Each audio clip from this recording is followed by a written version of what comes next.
Tak ahojte všetci, vítame vás pri našej ďalšej epizóde pre projekt Youth Democrat.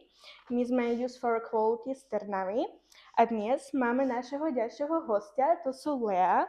Ona je študentka a takže mládeženská aktivistka. Vítajme. Ďakujem za pozvanie, ahojte. A ďakujem, že si prišla. A dnes budeme mať, že podľa nás dosť dôležitú tému, hlavne aj pre Slovensko, aj pre mladých. A budeme dnes rozprávať o mladých ženách v politike a aktivizme.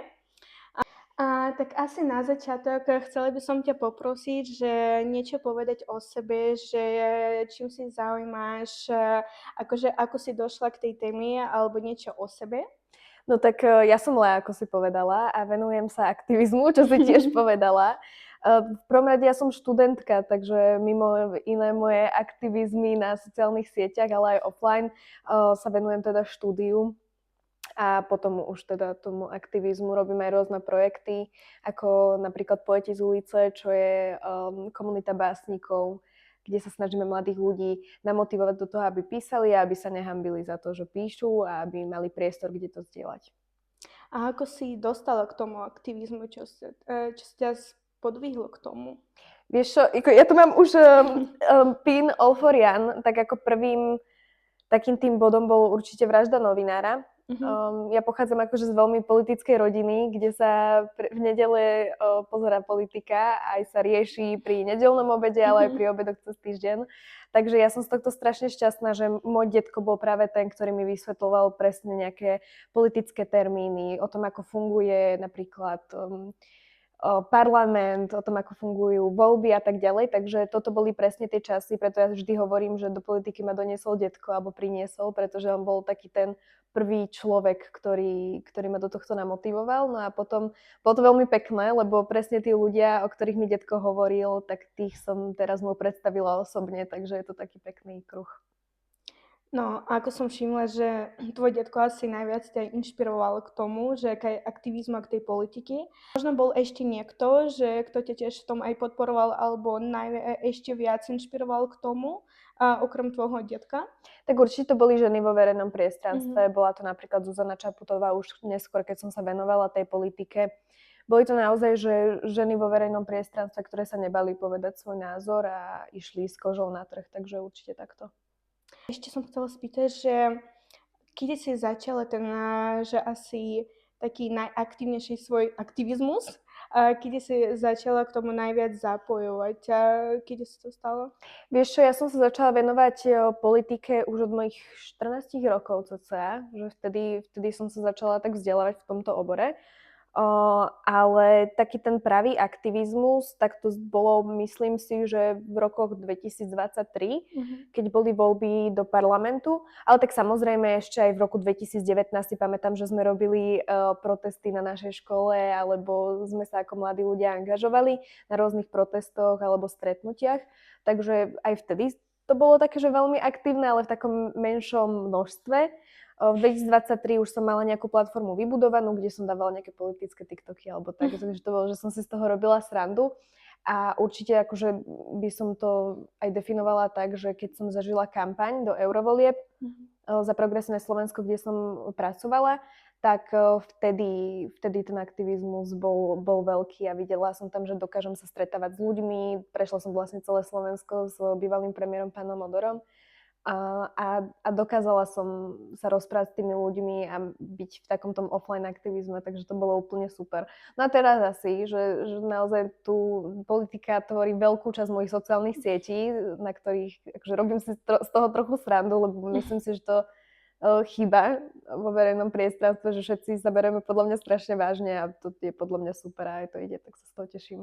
Ale podľa mňa to je teraz super, lebo to je také, že dobrá možnosť zaujať, čo je viac že mladých ľudí, lebo keď oni budú pozerať, že napríklad aj tvoj Instagram alebo niečo podobné, tak asi budú viac k tomu angažovaní. Však keď budú pozerať, že politika nie je len taká nudná, keď si rozprávaš o nejakých politických systémoch, ale aj akože to z toho tiež dá sa robiť nejakú srandu, tak to je, že akože super. To je podľa mňa veľmi dôležité, lebo mladí ľudia, čím ďalej, tým menej podľa mňa sa zaujímajú práve o takúto politiku, lebo môže vyzerať, že je zložitá, alebo že je nudná a že je furt negatívna, čo akože je niekedy nudná, je Mhm. niekedy zložitá, je niekedy nepríjemná a negatívna, ale podľa mňa, že vieme si fakt nájsť priestor a momenty, ktoré sú naozaj vtipné, vieme sa zabaviť. Takže toto ja sa snažím tú politiku priniesť práve mladým ľuďom, ktorí sú budúcnosť našej krajiny a preto sa aj v tých otázkach, ktoré ja riešim na sociálnych sieťach, venujem práve aj študentom, pretože ja to vnímam, že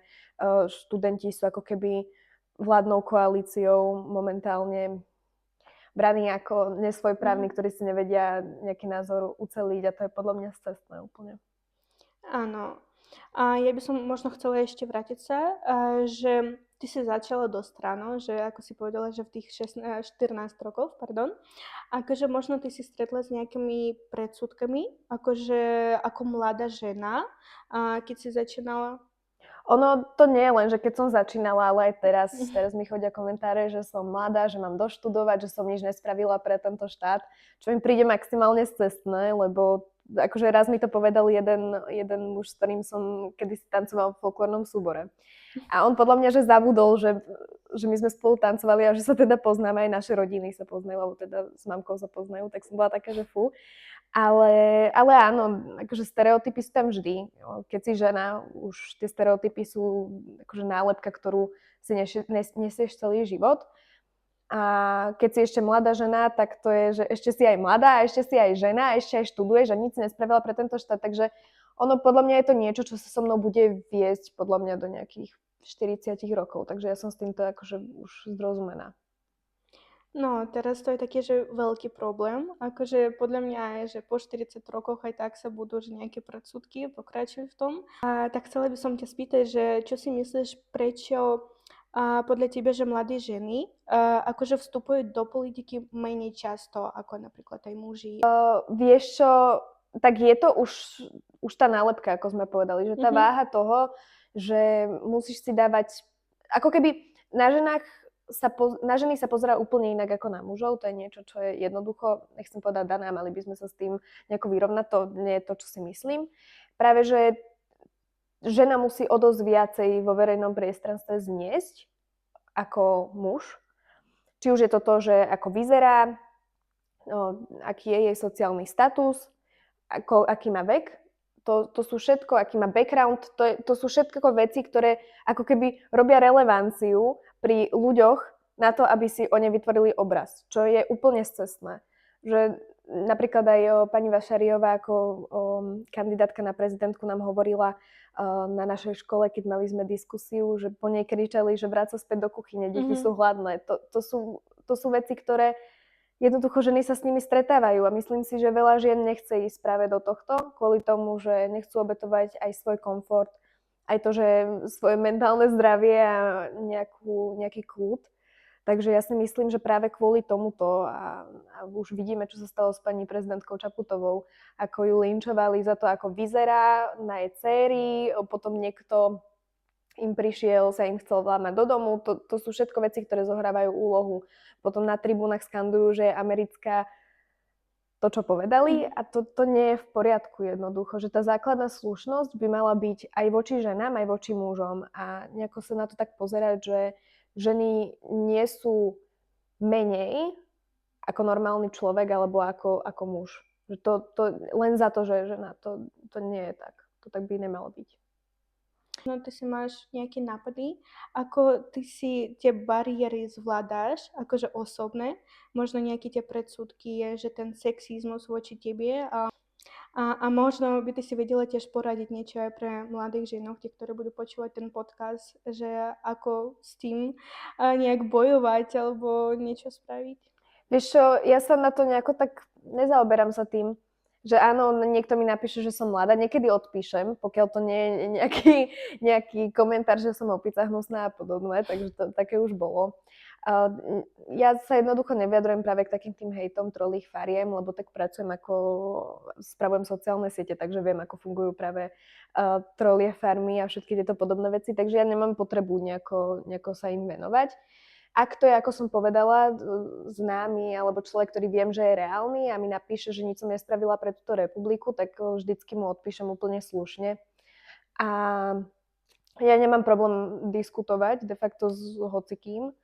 A veľmi rada práve diskutujem aj s ľuďmi, ktorí majú úplne iný názor ako ja. Nehovorím, že sexizmus je názor, to som akože vôbec si nemyslím. To je podľa mňa niečo, čo by malo byť neakceptovateľné. Ale mám veľa aj známych, ktorí napríklad nevolia opozíciu alebo nemáme rovnaký svetonázor a na konci dňa sa v pohode dokážeme rozprávať a dokážeme si povedať svoj názor, ich názor a jednoducho, že vieme si rozšíriť tie obzory. Lebo tá bariéra nejakého nepochopenia, alebo teda tá názorová priepas nie je taká veľká, pokiaľ my ju nerobíme veľkou. Takže toto je podľa mňa veľmi dôležité a pre ženy by som asi len nejako tak povedala, že ak si sú same s sebou isté, tak nemajú potrebu sa venovať ľuďom, ktorí sú zjavne nevyrovnaní a majú potrebu nejaké sexistické náražky. Dôležité je o tých sexistických náražkách rozprávať, o sexizme hovoriť, šíriť osvetu, ale že ja nemám potrebu za Jankovi 1, 2, 3 bez profilovky s 0 followermi venovať svoj čas. Takže tak. No, to ty si dobre povedala, lebo napríklad tiež som mala nejaké skúsenosti s tým, akože keď som študentka politológii a veľakrát som počula, že však ty si žena a ja poviem úprimne, že to bolo aj od mojej rodiny, akože od môjho otca, že však ty si žena a ideš do politológie, pritomže politológia neznamená politika, to len veda o politike, tak ale akože aj tak som to stretla, ale tiež som tak reagovala, že no však čo už správne, keď ja na to idem, ja akože ma to zaujíma, ja by som chcela v tom pokračovať a akože už mám aj diplom, aj pokračujem v tom, tak tiež by som chcela odporúčiť, aj keď to ide od rodiny niekedy, tak tiež hlavne, aby si mala tú snahu nejak v tom ísť a akože lebo to je dosť často sa stretne teraz, akože aj vonku niekde počujem, keď rozprávam, že však no, ja študujem politológiu, že politológia? Žena? Je taká, že no, stáva. My sme mali teraz vo firme anti-harassment školenia presne o tom tam rozprávali, že to sú práve také tie malinké kroky, ktoré dokážu tú ženu aj zneistiť, dokážu, že môže to mať dve cesty, že ten negatívny efekt toho, že ju to zneistí, že nebude taká sebavedomá, ale môže to mať presne ten efekt, ktorý to má na mňa, že mňa to extrémne posúva ďalej, že keď mi niekto napíše, že som nič nespravila pre tento štát a že som mladá, že som žena, že som toto, tak ja mám z povahy už len to, že ich chcem prúvnuť vrong, takže ja som to od rodiny nikdy nezažila totižto, takže ja neviem sa k tomuto vyjadriť a dať na to nejakú osobnú skúsenosť, ktorú by som mohla pomôcť. Ale musí to byť hrozné, lebo keď mi to presne napíše niekto, kto je pre mňa de facto neznámy alebo len známy, tak to neboli až tak, ako keď to je niekto z rodiny. Takže podľa mňa je dôležité ísť ďalej a rozprávať práve o sexizme a o tom, ako je to deštruktívne práve pre ženy. Tak keď sme začali rozprávať, že čím si zaoberáš najviac, možno ty si trošku viac povieš, že čomu sa aktuálne venuješ, akože na akých iniciatívach alebo kampaniach ty si teraz pracuješ? Ja som sa ešte chcela vrátiť k tomu, že čo sme hovorili ohľadom tých žien, pretože ženy tvoria väčšiu časť populácie ako muži a ich zastúpenie je naozaj že malé. Teraz máme v parlamente historicky najviac žien, ako bolo. A to je tiež veľmi malá časť. Čiže podľa mňa je akože veľmi dôležité práve to, aby sme ženy dostávali do verejných funkcií, ukázali im podporu a práve robili osvetu práve o sexizme a o týchto náražkách, ktoré ženy zažívajú a o verejných útokoch a ich treba odsúdiť. No a tie iniciatívy, tak ja sa akože aktívne venujem politike tým, že pracujem pre europoslanca. Venujem sa aj vo voľnom čase, čo sa týka nejakých politických tém na mojom Instagrame a sociálnych sieťach, takže teraz toto robím. Ale viem, že sa nejako konektujem, nie verejne teraz, ale skôr tak undergroundovo so študentmi rôznych. Aj som si písala vlastne s popradskými gymnazistami, ktorým som teda poďakovala za to gesto, ktoré spravili. Čiže tie kontakty tam sú, ale vyslovene, že podporujem iniciatívy, aktívne na nich nepracujem kvôli časovému vyťaženiu, takže... No a ako ty si povedala, však ty si máš aj Instagram, nejaké social medie, kde si tiež venuješ tomu aktivizmu, aj tak, že máš nejaký offline aktivizmus. A možno ty by si vedela povedať, že aký je rozdiel akože medzi tým online a offline aktivizmom a možno aký bude efektívnejší teraz. Vieš čo, ja si myslím, že odkedy prišiel COVID, že všetko sa dalo do online. Takže ja si myslím, že ten online aktivizmus je o dosť účinnejší, efektívnejší, pretože môžeme zasiahnuť viacej ľudí tým, že sociálne siete a algoritmy fungujú tak, ako fungujú. Takže vieme zasiahnuť viacej ľudí, osloviť ich. Čo sa týka offline aktivizmu, to je zase srdcovka, že to je úplne iné ako ten online, keď niekto niečo napíše.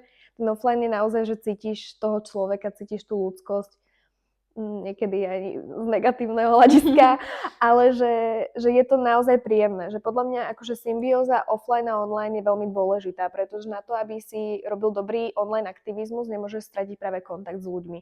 Takže podľa mňa ten online aktivizmus je viacej efektívny, offline aktivizmus je veľmi dôležitý na to, aby online fungoval.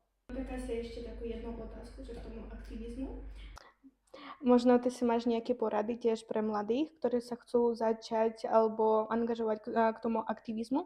Možno ako sa to začať, keď nemajú napríklad skúsenosti alebo kontakty, tak ako by oni vedeli, že prispieť k tomu. Tak podľa mňa je veľmi dôležité, ale to nie je len na mladých, aby som to No. takto negeneralizovala. Dôležité je pre všetkých, aby mali nejaké poznatky, pretože ja mám pocit, že teraz, ako prišli sociálne médiá pre ten online aktivizmus, tak veľa ľudí rozpráva a vyjadruje sa ku všetkému, veď sme to videli počas covidu, všetci tu boli infektológovia, potom keď tu bola vojna, tak všetci boli generáli, že to je jednoducho, že niekedy ten kúsok sebareflexie akože nezaškodí, ale tak čo, aj ja som kedy čo povedala, ale určite nie dezinformácie a podobné veci, takže podľa mňa je dôležité mať nejaké určité poznatky, čerpať z overených zdrojov, aby sa nešírili hoaxy a dezinformácie. A veľmi dôležité podľa mňa na to, aby začali, je práve budovať kontakty, budovať si nejaké to svoje meno, tú svoju značku v úvodzovkách, keď chcú robiť napríklad online osvety, tak je veľmi dôležité vyhradiť si presne tie témy, ktorým sa chce venovať, mať v nich nejaké poznatky a potom napríklad vstúpiť do nejakých neziskových organizácií alebo do nejakých mládežníckych organizácií, takže cez to si nejako tak budovať aj tie svoje poznatky, aj kontakty a nakoniec to vlastne prejde do toho, že môže sa tomu venovať úplne naplno. Že podľa mňa akože nie je problém toho, že mladí ľudia sa vyjadrujú k politike, niekedy je problém toho, že nemajú dostatočne veľa poznatkov a niekedy ten fact-checking jednoducho nesedí, preto je dôležité si predtým, ako sa niečo postne, overiť si ešte raz, aj na 300 krát, ja to robím tiež, a nejako sa k tomu potom dostať a vypostovať to. Super, ďakujem. Tak asi teraz môžeme prejsť konkrétne k našej téme, že mladé ženy v politike. Akože možno aké vlastnosti alebo zručnosti sú podľa teba je dôležité pre ženy vo vedení teraz?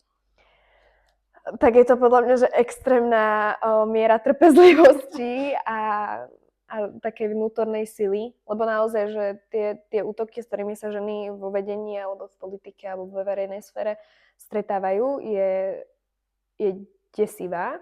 Takže myslím si, že akože treba tam určite vnútornú silu, zápal a zanietenie, lebo ak sa podľa mňa niečo robí len z toho, že to ani tak nechceme, alebo z toho, že tam chýba práve taká tá zanietenosť, tak to nemá taký efekt, ako by to mohlo mať. Čiže to, a podľa mňa je veľmi dôležité nie, že čo by ženy mali mať, ale čo by spoločnosť malo mať. Spoločnosť by malo mať presne takú tú inklúziu toho, že my nemôžeme ženy dávať nabok. Oni sú legitímnymi občanmi krajiny a majú právo kandidovať, zapájať sa do verejného života a my nemáme právo im rozprávať, že sú menej cenné len kvôli tomu, že nemajú niečo medzi nohami. Že to je podľa mňa akože maximálne scestné. Takže podľa mňa, že ženy potrebujú mať silu, vytrvalosť, zápal, zanietenie, nejakú veľmi psychickú silu, ale spoločnosť by mala mať presne poznatky o tom, že ženy nie sú menej cenné ako muži len kvôli tomu, že majú prsia a majú medzi nohami niečo iné ako muži. Čo podľa teba malo by zmeniť tu na Slovensku, aby sa mladí ženy tu mali silnejší glas. Vieš čo, ako som hovorila, podľa mňa tá osveta je strašne dôležitá, to aby sme rozprávali o tom, že ženy nie sú menej cenné na to, aby viedli túto krajinu alebo hociakú krajinu, takže to je podľa mňa veľmi dôležité.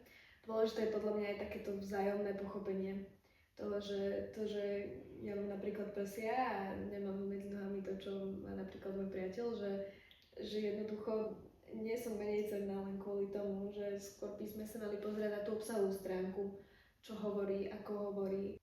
Keď pozrieme takto aj na mužov, tak myslím si, že veľa politikov by sa do vedenia ani nedostalo. Takže podľa mňa je dôležitá tá osveta, určite. To asi tak vo všetkých otázkach sa najdôležitejšie je tá osveta. Tak možno by som chcela už spýtať takú osobnú otázku na teba, že na čím by si chcela pracovať, že takých o 5-10 rokov možno? No, to je zaujímavé, lebo ja akože nerozmýšľam takto až moc dopredu, lebo tým, že ja som bola ťažko chorá a odtedy som prestala rozmýšľať takto moc dopredu, aby sa mi tie moje sny nevytratili. Neviem povedať, že kde budem, ako budem. Hopefully sa budem stále venovať práve takýmto veciam. Akože veľa ľudí mi hovorilo, alebo teda, že prišla už otázka kandidatúry do MRSR, čo mám stále otvorené v sebe, lebo predsa to sú ešte 2 roky, takže neviem presne povedať. A o 5 rokov akože buď sa budem venovať tomuto, alebo budem v parlamente, alebo neviem, kde budem, ale dúfam, že budem zdravá a všetci moji blízky tiež. Takže takto nejako, že nech som hoci kde, že dúfam, že tam budem zdravá a šťastná aj spolu s mojimi blízkymi, takže tak. A ja to tiež verím, že to bude super v budúcnosti, akože vidím aj tvoj zájem v tom, tak ja som si istá, že podarí sa tebe všetko, akože, lebo ty si šikovná, že ideš k tomu a keď si ideš, tak to určite budeš mať. A chcela by som poďakovať tebe, že ty si prišla na ten podcast, že podľa mňa to že bolo super a otvorili sme takú dôležitú otázku.